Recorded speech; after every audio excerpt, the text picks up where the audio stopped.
V južnomehiški pokrajini Veracruz so med praznovanjem v šolski telovadnici ubili očeta in novinarja, ki se je udeležil sinovega nastopa za zaključek leta. Gumaro Perez je bil raziskovalni novinar, ki je pisal o trgovini s prepovedanimi drogami. On je že 12. novinar letos, ki je umrl nasilne smrti v Mehiki.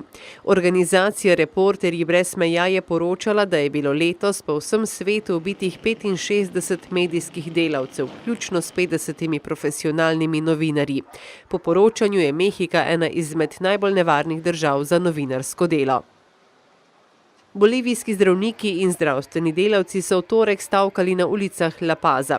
Zdravstvene ustanove so bile odprte samo za sprejemanje res nujnih primerov.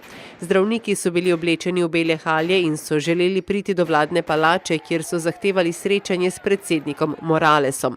Protestirali so proti novemu zdravstvenemu zakoniku, ki bi strogo kaznoval zdravnike in zdravstvene delavce, če bi pri zdravljenju napravili napako. Protestniki so se morali spopasti z oboroženimi enotami policije, ki so pri ustavljanju mirovnega shoda uporabili tudi solzivec. Nova dobrodelna ustanova, ki deluje v Angliji, je na vidna mesta postavila avtomate za brezdomce. Prvo napravo so namestili v Nottinghamu v severni Angliji. S trgovinami so se dogovorili, da jih bodo zalagali z izdelki, kot so hrana in pijača ter s toaletnimi potrebščinami. Avtomati bodo delovali 24 ur na dan. Sama naprava se aktivira, ko vanjo potisnejo kartico, ki jih je med brezdomce razdelila ena od partnerskih organizacij dobrodelne ustanove. Na dan pa lahko izberejo 3 izdelke.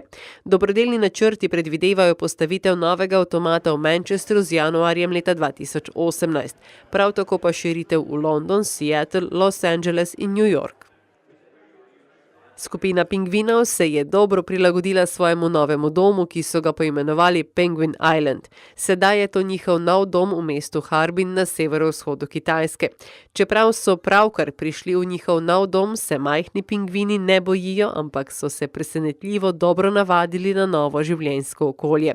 Turisti so navdušeni, da si lahko tako od blizu ogledajo te čudovite arktične pingvine. Mnogi so navdušeni nad njimi, saj jih še nikoli v življenju niso videli tako od blizu.